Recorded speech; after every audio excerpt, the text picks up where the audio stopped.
This is the Analysing Anfield podcast on the Blood Red channel, bringing you the best tactical and statistical analysis of Liverpool FC. Hello everybody and welcome to this week's episode of Analysing Anfield, your tactics and analytics podcast, courtesy of the Blood Red channel. After a week away, I am back to host the show, nowhere near as delicately sounding as Guy Clark, stand-in for last week.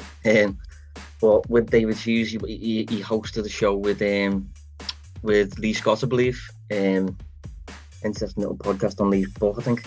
Yeah. How are you doing, Dave? I'm good, mate. Yeah. Lee come on last week. Really good guest. You know, I really enjoyed speaking to him, and feedback on the episode was really good. So he helped fill your big boots, so to speak. But yeah, no, good episode. Good to have you back, and looking forward to today's show as well. Yeah, I'm gutted to miss it, to be honest, because I've worked with Lee in the past and I know he knows his stuff. So hopefully that was a decent little alternative episode. I think it's actually the first I've missed since the start of Analysing Anfield, about maybe 18 months or so ago. But in the period I was off, week or so, absolutely nothing seems to have happened. Certainly from a Liverpool perspective. But the positive side is that the season is about to start. So we're going to look ahead to Leeds' first game we've been able to properly preview for a while. We're going to look at the season ahead, even though there's still plenty of transfers still to happen. And we're going to have a little talk first about Brewster. Obviously, there's some reports surrounding him. First of all, I would just like to mention the last podcast I was on. I've received one or two direct messages after the podcast just informing me of sound issues. So, you know, if that's the case, you know, we apologise. It stems from working from home and that sort of stuff. We are working on it. Hopefully this episode will be better. But it is something we are aware of. We're going to fix, and it will almost certainly completely go away once we get back in the office. But, you know, that remains to be seen when that'll happen. So stick with us in the meantime. But Rhian Brewster, Dave, supposed to be rumored to be Liverpool are rumoured to be willing to let him leave on a permanent deal. You surprised? I am. I'm very surprised. I didn't really expect it. I don't really know where to stand on it either. I mentioned this yesterday, but you know, on one hand, I thought he could be a really good option for Liverpool this year, especially with the lack of new faces kind of coming in, specifically in the attack. You know, we can presume even if Liverpool end up getting Thiago, for example, over the line, that there won't probably be much more business happening. So Brewster seemed like a really good option, especially if they needed a plan B, maybe to adjust how they're playing and go with an out-and-out number 9. So to see them kind of looking to sell seems a bit bizarre. I know there's a potential buyback clause included, which we'll touch on in a bit, I'm sure. But on the whole, yeah, I'm surprised. I think Liverpool probably could do with him sticking around in the squad, specifically given how we performed at Swansea last year and how he's looked in pre-season. Yeah, I was surprised myself. He's been hailed really as the next big thing. I can't help thinking to myself, maybe if it was a normal environment, you know, without the corona stuff, this probably wouldn't happen. But maybe it's Liverpool struggling to sell a few players. Maybe, you know, the likes of Harry Wilson, Kehrer, Origi, Grujic. You know, they're all floating around and they're going to get very limited minutes next season. So I think Liverpool will want to sell. And if Liverpool are looking to get reinforcements in, you know, the way they operate, self-sufficient model and all that sort of stuff, we want to bring in sales for the buys that we make. So maybe that's related to it. But yeah, I was surprised. But I think because I've got so much faith though in what Liverpool do, and Klopp especially, you know, the judgments of Klopp and stuff like that, I can't help thinking that if this is true, he must not tick a major box. There must be a major box he doesn't tick. I'm inclined to think it's nothing to do with the mental side, because I think he applies himself really well. He's a patient, professional kid. But I think there must be something that he falls really short in. I totally agree. Actually, I think, we kind of see things always from outside the bubble. Sorry, and people always forget that I don't just mean us two, I mean just everybody who watches football. You form like concrete opinions on things that you basically just see in a match.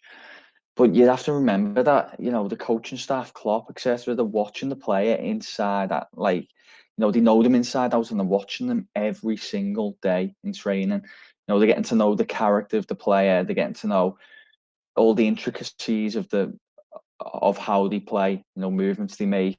They know them inside out. And if they're deciding that this player can be sold, then the chances are that there probably is a reason why. There is maybe just something lacking that Klopp feels like is essential to succeed in his side. Obviously, this is all, working on presumptions here, but I just have to agree with you. I think there must be something there. I'm talking about Liverpool coaching staff, know the player so much better than we do. They've watched them so much more than we do.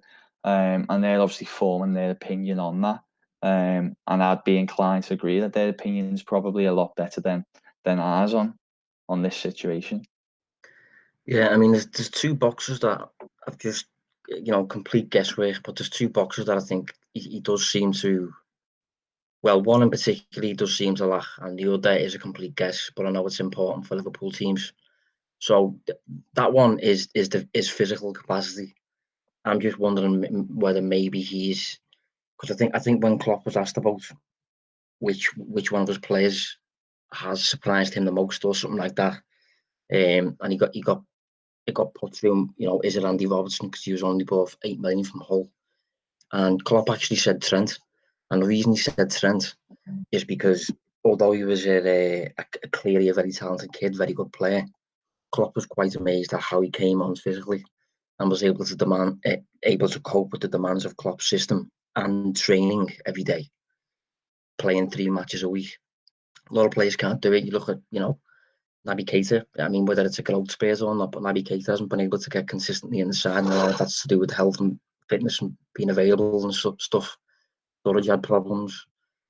So I think, maybe with Brewster there's something there in terms of his physical capacity. I think Coutinho there was a few rumours around Coutinho with that sort of thing, in terms of him not having much stamina to his game, basically. I mean, I'm not much of an expert on the physical side, but I'm just thinking maybe Brewster has shown up a little bit to the club as, I'm not sure how you'd word it really.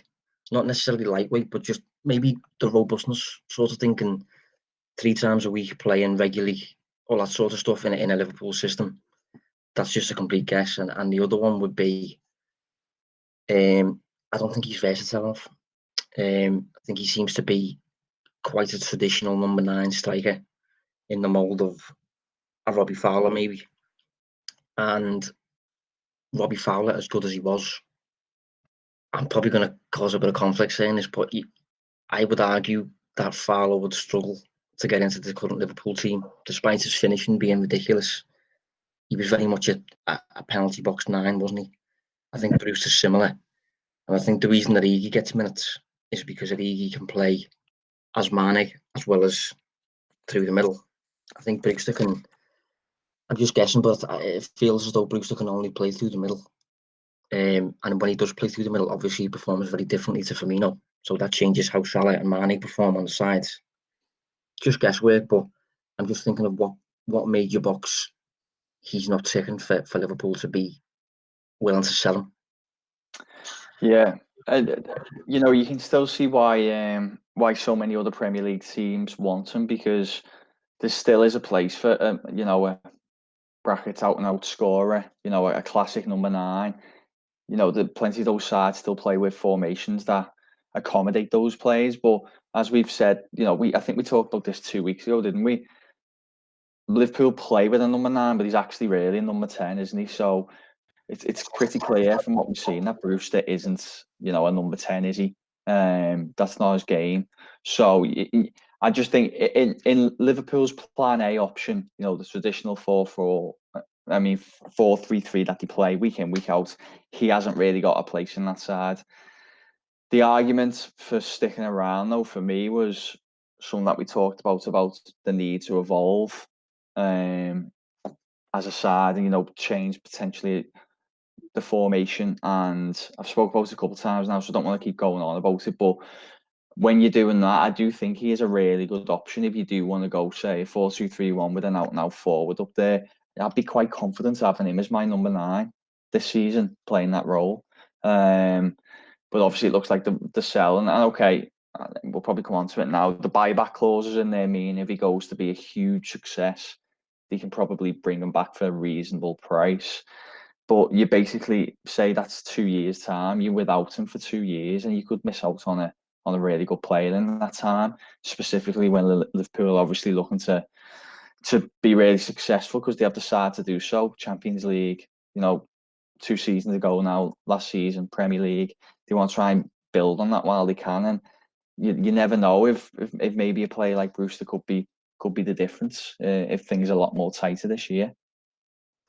Yeah, I mean, what Brewster is a really, really top player, Premier League player, comfortably, really, for me. But I will say that there's a massive difference between being a Premier League player and being good enough to play in attack for Liverpool. The standard is absolutely massive. So, for Brewster could fulfill, 80% of his potential, and still, not be good enough to start for Liverpool, ever really. If you look at Salah, if you look at Firmino, Mane, maybe generational is a bit of a heavy term, but they are absolute elite performers. And I think if Brewster falls short of that, he can still comfortably be a starting striker in a Premier League side. It's just the standard at Liverpool is really, really high, especially in the attacking areas. But yeah, you mentioned the buyback clause. I think it's, if you're going to sell him, you have to include something like that. You have to include a buyback clause. You have to include, for me as well, a selling on fee. If when he moves from, say he moves to Sheffield United, if he moves from Sheffield United to maybe a Leicester in 3 years, and he's not good enough for Liverpool, but he became good enough for Leicester, there has to be a selling fee in there as well for me. But the whole buyback clause thing, it is good business, clever business, and it's. I think we see quite often the absolute top European clubs insert those clauses. I think Real Madrid have done it quite often. I think Real Madrid have done it with they did it with a forward called Mariano, sent him to Lyon, bought him back. I think they done it with Danny Carvajal to Leverkusen, bought him back. I think that might have been a loan, I'm not sure. Barcelona, another side, they do it a lot. I remember them doing with, who's a good example, Gerard Deulofeu. They sold them to Everton, but then actually exercised the buyback clause. I think that he stayed for maybe only 6 months, and then they sold him for profit at Watford. So it is intelligence. Yeah, City have also done it with Angelino. They sold him, I think, to PSV, bought him back, and I think he's actually gone back out, I think, to Leipzig. But it does minimise the risk, because if Brewster does become something crazy, like a Harry Kane type, resurgence, Liverpool do cover themselves in terms of being able to get him back for a reduced fee. Probably got the first choice on that and all that sort of stuff. But yeah, it is an interesting one to keep an eye on. And I also think, just on that, teams, because he's so good and so highly in demand now, this is more of a positive spin on it, really. But if you think about it, teams may be inclined to just accept that deal with a buyback in, thinking, well, he could score 20 goals for us this year. So, yeah, we prefer not to have it in there because we're vulnerable. But at the same time,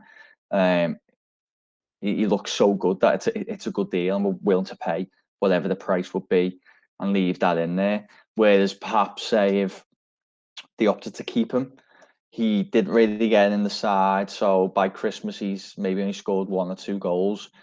you imagine the stock's going to be a little bit less, isn't it? You might not get the same fee. You might have a side coming in saying, right, okay, well, we'll take a chance on him, we'll buy him, but we're not agreeing to having a buyback in there. So maybe it is just Liverpool seeing this as the opportune window to do the sale. Yeah, I mean, it could stem from the whole, like, the performance of him at Swansea. That kind of raises his stock a little bit. You couple in the fact that he's English, he's homegrown. There's all this clamour around his name. So that is kind of how it works. That's how it worked with Coutinho. Sell Coutinho while he's at the absolute highest of his value. That's clubs do it all around Europe. I think Lille are quite good at doing it in terms of, say, for example, when Nicolas Pepe had a great season, make sure you sell him because he's probably not going to have another one. I think that the lad who's just went to Napoli, Victor Osimhen, something like that. Yeah, that's it. Yeah, forward. Yeah, well, they've sold him for 70 odd million after he's had a really good season in League One. But I think that it does make sense to, when a player's kind of like not peaking, but when a player's kind of at the top of his game, maybe to an extent that he's overperforming, he's not actually that good. Sell him for more than he's probably worth. Not saying Bruce is worth, buttons, but it remains to be seen whether Liverpool will actually do it. But the Premier League season is about to happen, Dave. Looking forward to it. Yeah, I am. I won't lie. Although it's it's been a lot more bearable the wait this time round because it's been so short, and we had obviously the Champions League, which only finished a couple of weeks ago. But I am still looking forward to it. It's kind of, for us, it's our bread and butter, isn't it, in terms of work and outside of work as well. It is in many ways our kind of life. So it's good to have it back. Yeah, it feels too early, to be honest. It really does feel too early. It feels like we're about a week and a half into pre-season. I'm looking at my fantasy team thinking to myself, who on earth can I pick? No one's even played 5 minutes yet. No. But in terms of Leeds United's first game of the season at Anfield, any general thoughts, Dave? I actually think this will be a tough one. Really do. Yeah, I do. I wrote about it last week just because it was quite interesting. I don't know how many people picked up on it, but obviously Liverpool are now playing the Championship winners twice on a row in the opening game of the season at home, aren't they? Obviously Leeds this year, Norwich last, but I made a point of saying I think it's going to be a whole different ball game really against Leeds compared to Norwich. Because Leeds have comfortably been, for me, the best side in the Championship last 2 years. Seem to max out every metric. Really good side, really difficult side to play against. We saw how they kind of approached the Arsenal FA Cup game last season. So yeah, I think it is. I think Liverpool still maybe aren't 100% there in terms of fitness. For the reasons you just said, it's been such a short kind of turnaround, and I do think it's a difficult game. It's a game that they're going to be really up for. You're not playing another Premier League opponent who travelled to Anfield last year and probably got well beaten or struggled to impose themselves on the game. I think Leeds are going to be really up for this. Confident they can try and get something. And yeah, it's not ideal from a Liverpool point of view. No, I mean the general perception is likely to be, it's a newly promoted team.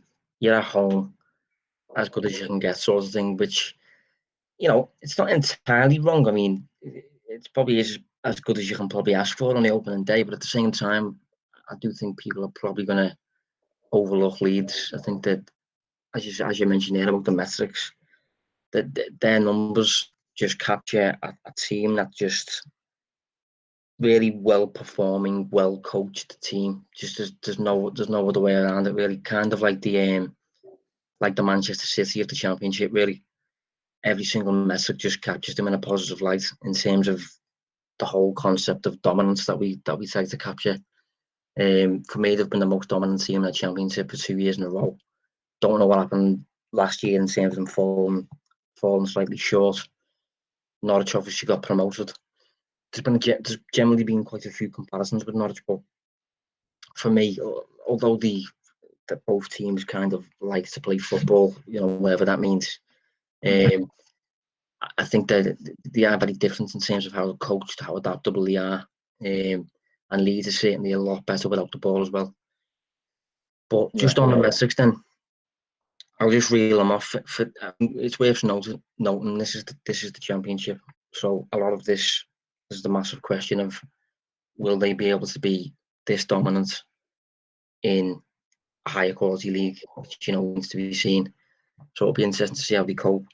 But they finished second in the league last season for goals, first for expected goals, first for goals against, first for expected goals against, first for possession, first for shots against, and first for passes per defensive action, which captures their tendency to be really, a pressing team without the ball.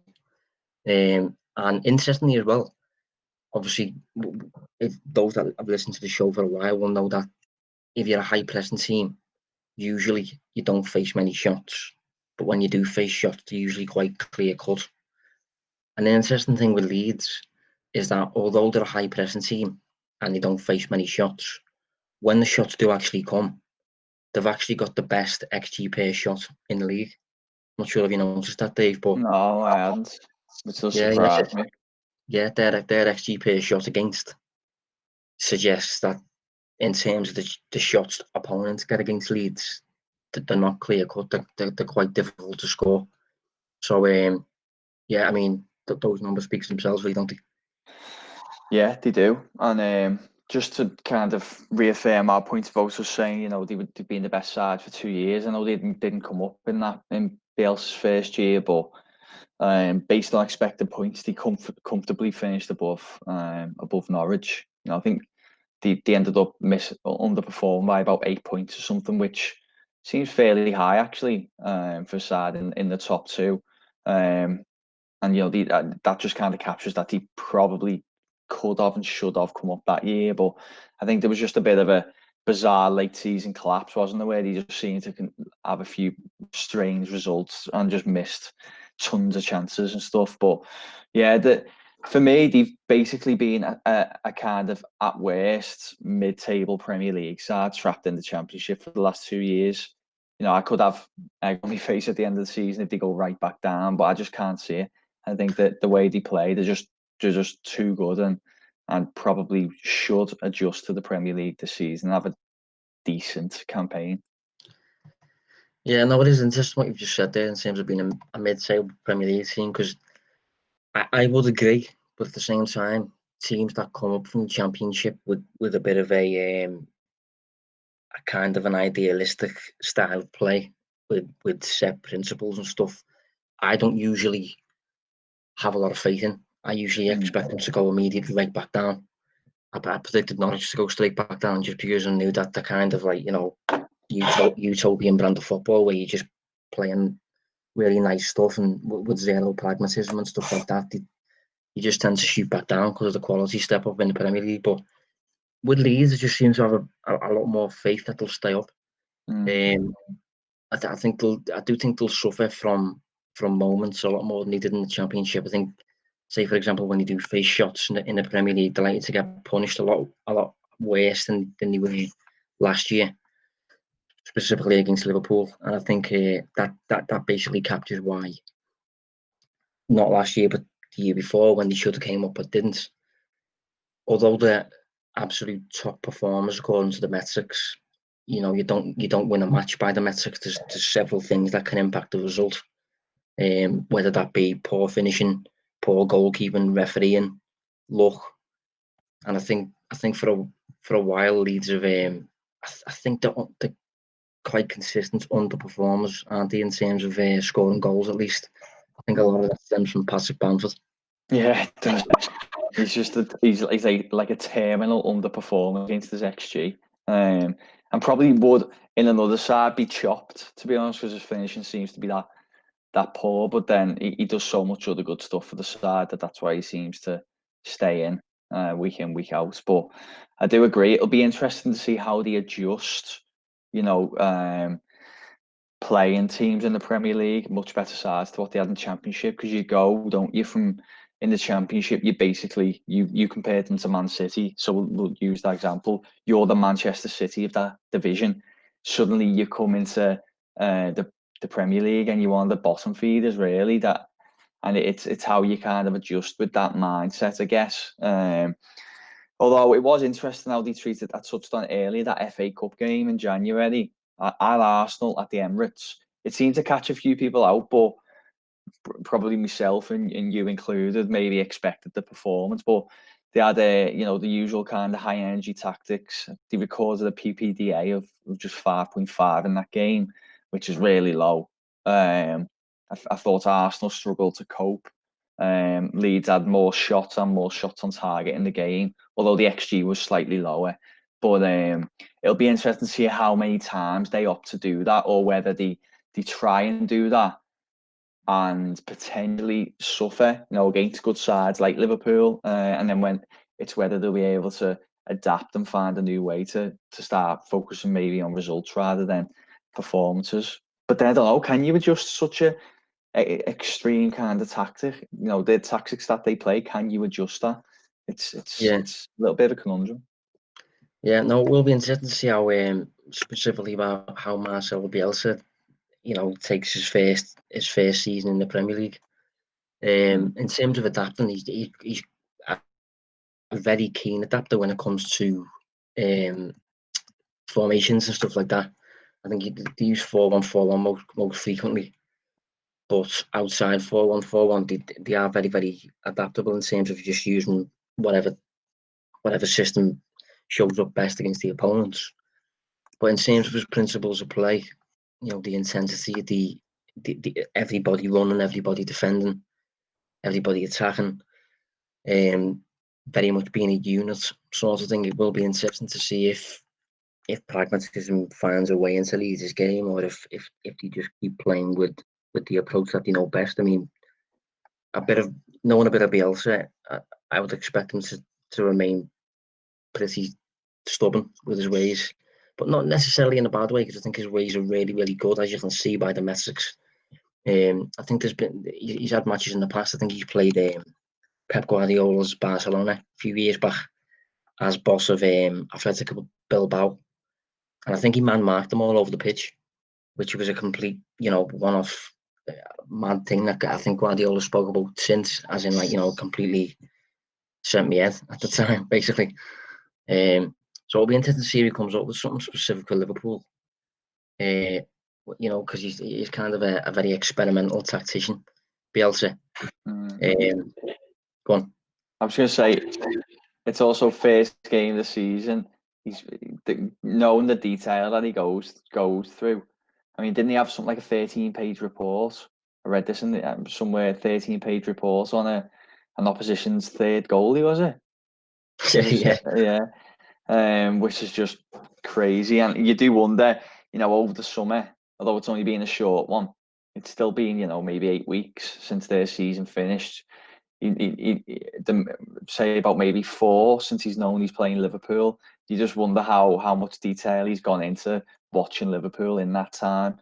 Whereas maybe if you were playing them 4 or 5 games in, you've already had a few games that you've had to prepare for. You've probably only got a week to turn around and prep for Liverpool. But this game, he's been able to kind of methodically look at every detail over a few weeks, and it is interesting if you think they've got something up the sleeve to try and combat what Liverpool normally do. Yeah, I mean, he's known for sleeping at training grounds and stuff, and being extremely obsessive over details and stuff. So yeah, I think you're right there in terms of his first Premier League match being against the champions at Anfield, and he's had 4 weeks to prepare for it. You can only guess at the mad thoughts that's gone through his head. But maybe Leeds and Bielsa will play in their usual way and use Liverpool on the first game of the season as a bit of a barometer as to where they are as a team, how their usual performance levels, usual metrics translates into the Premier League against the best. And say, for example, he fared pretty well, and the following week they face maybe West Ham. They'll probably know then that if we perform to the same standard, we should get a result here. So, there's various different ways he could enter this one. In terms of the transfer business is doing, it looks quite interesting. They've signed Rodrigo. They've signed centre back from Freiburg, who I am led to believe you pronounce this Robin Koch. Yeah, apparently. And they're also, I can't see this one happening, but they're also looking at Julian Draxler at the minute. I'm led to believe, which is mental. But at the same time, it looks like, do you know what?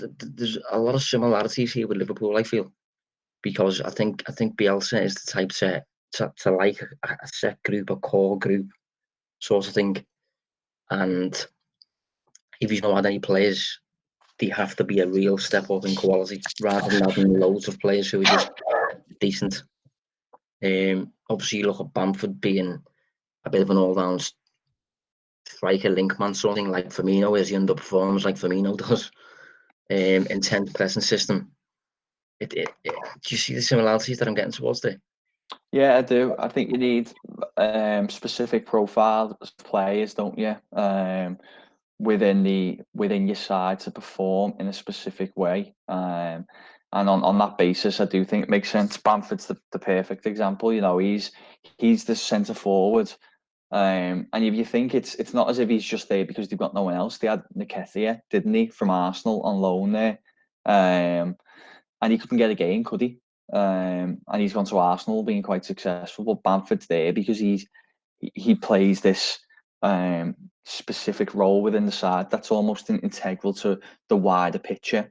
So I do totally understand. And the signs that you just named there, I think, I was listening to Sky Sports News earlier, and they were talking about them potentially doing like a Fulham. And it just doesn't feel like that to me. It doesn't feel like they're just kind of throwing money at. Go on, what you say?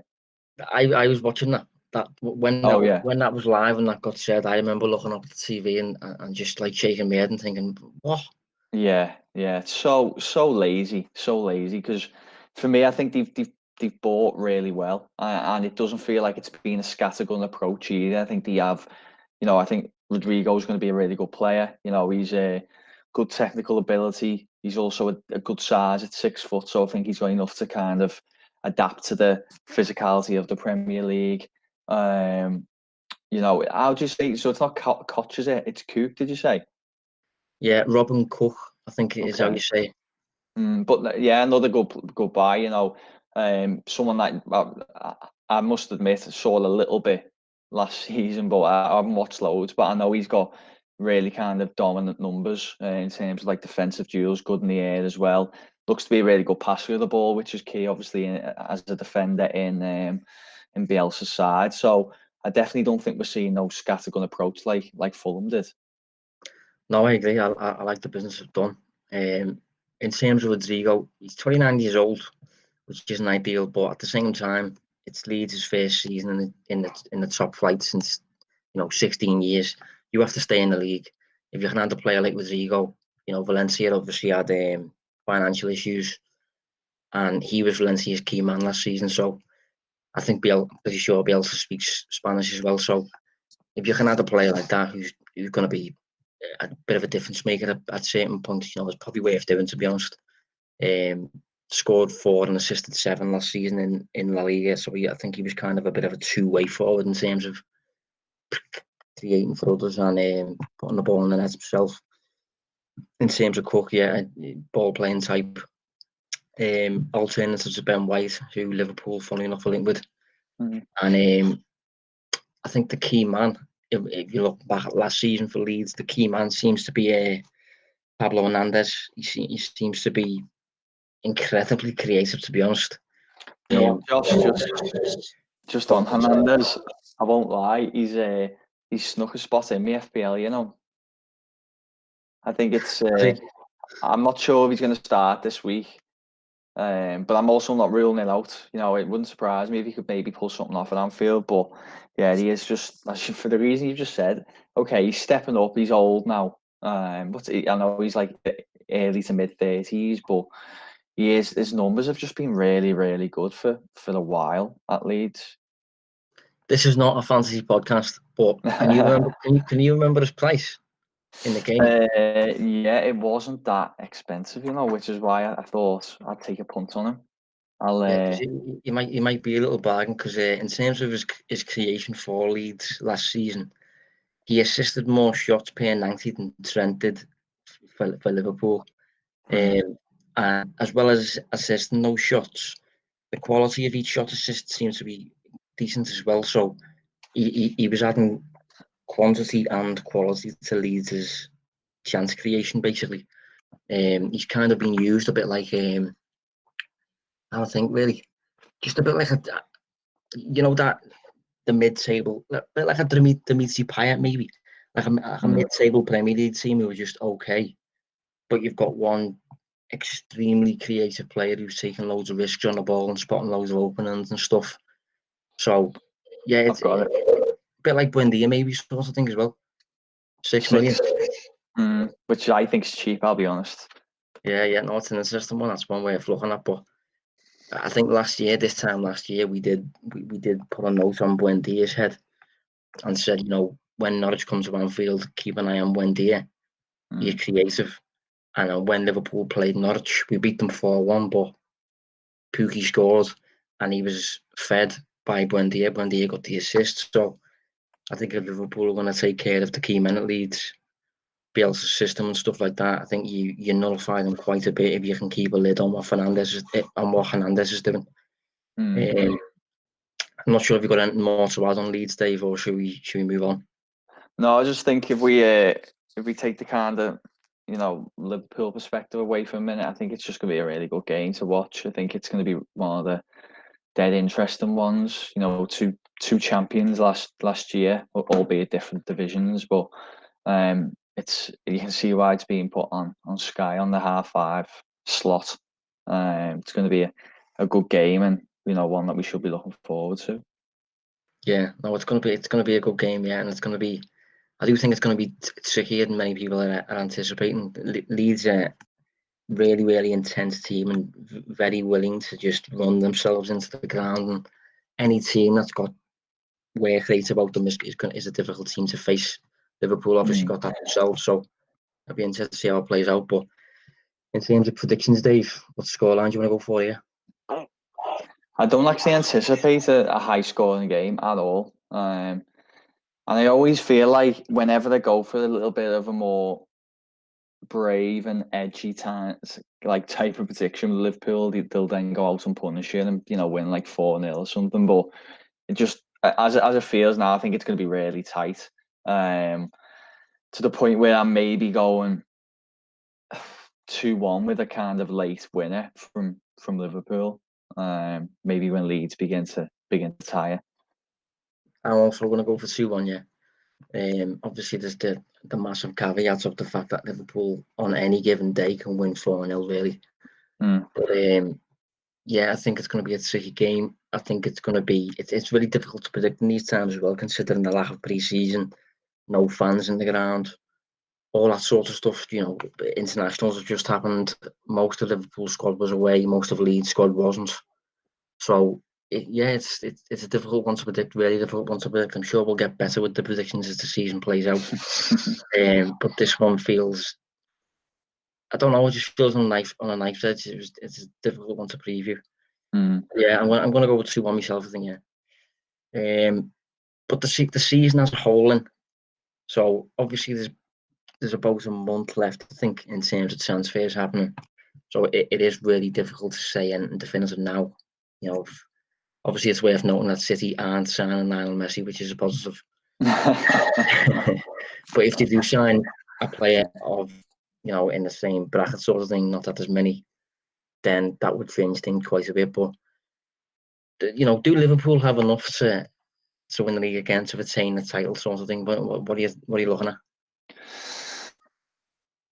If I look at City, I think the only thing that's so obvious for me, and correct me if I'm missing something here, I'm pretty sure I'm not, but they still don't look to have really strengthened the defence. They brought Aki in, didn't they? But we've already spoke about Aki, where he's a decent defender, but I don't know if he's perfect for City. From the kind of aerial duels perspective and things. I said we already spoke about Aki, but that to me was like a difference maker between the two sides this year, and I haven't really seen that kind of marquee introduction to that defence. know, Koulibaly is meant to be going there, but that just seems to be rumble on and on and on to the point where you don't know what's going to happen. So, in short, I don't really know how much better City are going to be, but I do think they'll be more consistent. And you know, I don't want to upset any Liverpool fans, but I also think Liverpool probably won't have the same season this season as they had last season. No, I think you kind of need a lot of things to go your way again. It doesn't look like there's going to be that much strengthening of the starting 11, or kind of bringing in some strength in depth is probably the better term. So you're looking at the same kind of core group to go again. We know there hasn't been many injuries in that side. You know, a third really intense campaign would they start picking up a few more. And also I had a quick look at this just to kind of appease my general thoughts on it, and just under half of Liverpool's games were settled by way of a single goal last season. And you think, you know, if you just don't have the kind of luck on your side on those games, then you can drop two points here and there. And if you have maybe three of those games, you're 6 points worse off and things. So I said that I'll try and finish on a positive, but just from a negative point of view, I'm definitely not ruling Liverpool out to retain the title, but I just think it's going to be a lot tighter this year.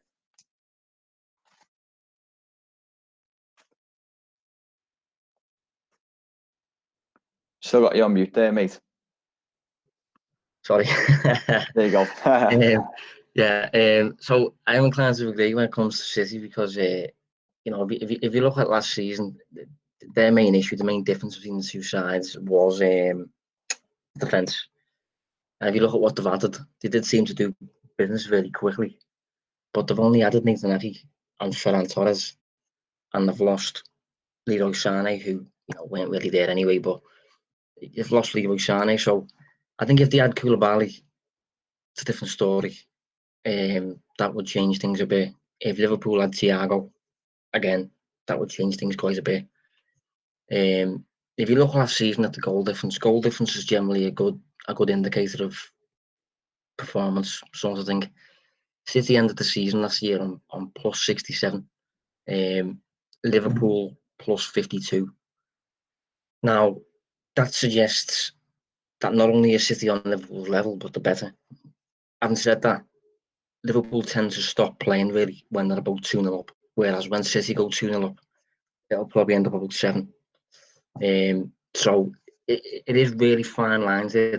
It's difficult to summarise. I don't think Liverpool will. I don't know. You know, it's difficult. It is, especially at this point. Put it this way, I can only see it out of two teams again. Even despite Chelsea's build, the fact that they've got Lampard in charge still, and he's got to bed all these new faces in. I can't see them being ready for the title charge yet. Even though I think they'll have a go and they'll be much better this year. I think it's out of two teams. And you know, asking Liverpool to accumulate over 90 points again is a big ask. You know, it doesn't happen very often. Liverpool accumulated 97 points 2 seasons ago. Last season, it was 99. That does not happen very often 3 times in a row. Not a great deal has changed on the Liverpool side. Lallana's left. Lovren's left. You know, am I missing someone? I feel like there's someone else. Is anyone else? No, I can't think. Someone probably shouting out now, but I mean, they're the big profile, aren't they? Yeah, maybe Wijnaldum. You know, the thing with those 3 is that they are supposed to be 3 big leaders in the team, sort of thing. But one thing I am expecting, though, if I had to forecast how the season's going to play out, I don't think Liverpool will start very well. And I think if Liverpool had to win this league, I think it would be kind of a Manchester United under Ferguson late resurgence sort of thing. The reason to say that is because if you look at Liverpool's first few games last season, after 8 matches, the season was virtually decided. This season, Liverpool's first 8. Leeds at home, we've just captured that Leeds are a difficult match, difficult opponents. Chelsea away, Arsenal at home, Villa away, Everton away, Sheffield United at home, West Ham at home, City away. Now, after those matches, again considering A, the lack of pre-season, and B, the lack of fans, after 8 matches, I don't think Liverpool will be top. I don't think they will be. I think it could even be a case of being about 5 points behind whoever is top. But I think that sort of thing has happened before with Klopp. I think the first season Klopp won the Bundesliga with Dortmund. I think the following year he started really shaky, and then the second half of the season, I think they lost once. I think they won like every match or something mad like that, and went on some crazy run and retained the title. But I would expect it to be a lot tighter, especially at the start, and then kind of like as I said, like a late resurgence where Liverpool kind of get to grips with the rhythm and they're just kind of doing everything like it's like the robots almost, which Liverpool tend to do when they've got a bit of momentum behind them. But I think initially at the start, when there's stops and starts and no fans and all that sort of stuff, I do think it'll be. I don't think it'll be a runaway thing in the early stages. Yeah, it's a really interesting theory, actually. Yeah, I don't know. I actually couldn't predict that. I think if we kind of go along with that for a second, I can get it. And you think if you get those first 8 games out the way, then you've got, I imagine, an easier run on paper where it's a lot easier to build momentum. But yeah, we'll see. I keep thinking about that quote that you talk about Guardiola's though, where you say the title's won or lost in 8 games. Which on that basis it would be lost. But I agree. It wouldn't surprise me actually if you did kind of see a massive push later on in the year. And the example you used, the Fergie type thing at United. United seems to do that a lot. United seem to have lost the title so many times in those Premier League years, and then they just finish so strong, put so much pressure on the team above that they'd end up collapsing. But we haven't really seen a race like that in a long time, have we? Not at least up to my head. No, and I think that's what I'm saying. I think because teams have stuff like that, and this is kind of like, City won the league, then Liverpool won the league. This is kind of like round 3 almost, or the trilogy sort of thing. So I just feel as though knowing what Barclays are like, just kind of wanting this to become a bit of a dramatic one, really. Just trying to get up the season last year after 8 matches. So after 9 matches then last season, Liverpool had a 6 point gap ahead of City. Maybe I'm being a bit harsh saying that I think the gap will be could be about 5 points after 8 games. Maybe it won't be that much, but I just think there'll be a bunch of teams, I feel like, after the first 8 games this time around. And I don't think by any means Liverpool will have lost the title, and by that stage, I just think it'll be a tight run. It won't be a runaway leader in this sort of season. There's too many teams who are getting stronger, and I don't think Liverpool can only really be the same at the minute unless they add Thiago. That changes quite a bit. I think another point I'd like to add on that is, I'm not for a second saying the league wasn't good last year. I know some people try to use that excuse, but I'm not opening that kind of worms. I don't think that was the case. But the league on the whole, aside, we just look at the Premier League as a whole rather than just Liverpool for seconds. It does look really competitive, I think, this year. Now, people say that sometimes, and it doesn't always pan out like that. But I do think a lot of sides are bringing top players in. And, we're not just talking about the kind of top 3 or 4 anymore. Like, you look at the teams in the top 10, they all seem capable of bringing in kind of marquee big names. And I think it'd be really difficult, for example, wouldn't it, to kind of name the top 8 or 9 this season. I think I'd find it quite difficult anyway. And that's just going to make for a lot more tougher games and a lot more difficult to get those 90+ campaigns. Yeah, another crucial thing to note as well is the stability that's currently in the league. If you look at a number of the teams in there, quite a few of them teams now have had the same man in charge for at least a season now. Like if you look at Southampton, they've still got Arsenal in charge now for the second season. Arsenal are going into it a fresh one with Arteta. Rodgers has had a year at Leicester. Solskjaer's obviously been in charge now for a full season at United. Mourinho's first full season, Ancelotti's first full season. Leeds have had Bielsa in charge for about 2 seasons already. Brighton first, I've got a season behind Graham Potter now. So yeah, I think there's going to be a stronger league, and I remember saying maybe last year or something like that a stronger league does benefit Liverpool as opposed to City, because City's game is a bit more, quite a bit, but City's game's a bit more idealistic and a bit more, we will dominate you for 90 minutes, and you can't always do that against good sides, good players and stuff. So Liverpool a bit more, okay, we'll retreat for 20 minutes and just get the results over the line. Yeah, I agree.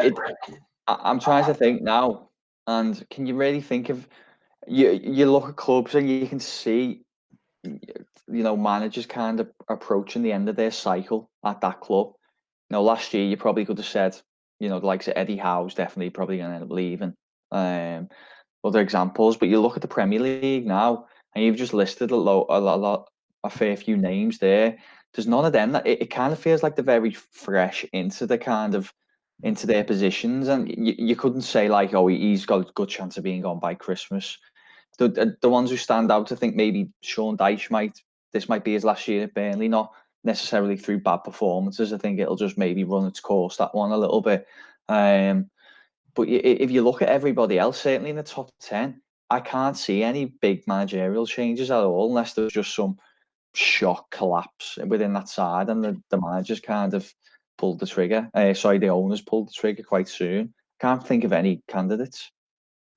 No, I'm the same. Looking at the league now as well, I'm not sure if I'm missing something here, and I'm not sure how often this happens, but I don't think any of them teams, any of the clubs in the Premier League this season, have changed managers like this summer, sort of thing. I think every single club is going into the new season with the man who was in charge at the end of last season. I'm not sure how often that happens, but it doesn't feel as though it's a frequent occurrence. I'm not sure on that one. Maybe something to look into. Because I can't think either, but it is interesting. It does make you feel like every team's kind of fairly settled, I guess. Yeah. So it's a difficult one. It's on a knife's edge. It's a fair group of teams kind of bunched together a little bit with City and Liverpool still being a level ahead for me. If City get Koulibaly in, that does a lot to tackle their main weakness for me. If Liverpool get Thiago in, that does a lot in terms of moving the needle towards winning, sort of thing, which is a term that we've used before, I think. But I think this is probably one that we'll revisit in a month, when I think every team will have played, I don't know, maybe 3 games, and crucially, the transfer window will have closed. So then you'll have a much better gauge on whether teams have addressed their problems or not, basically. But as it stands, it does feel a little bit like a flip of a coin, basically, to the extent that it could even come down to the 2 head-to-heads. I agree. I'm glad you wasn't going to make us do a prediction there, because I haven't got one yet. No, I was just going to say that I'm going to opt against saying who do you think will win the league then. Yeah. But yeah, we'll round up there. I'm about to send an Analysing Anfield newsletter out. To either, I think it'll be tomorrow probably.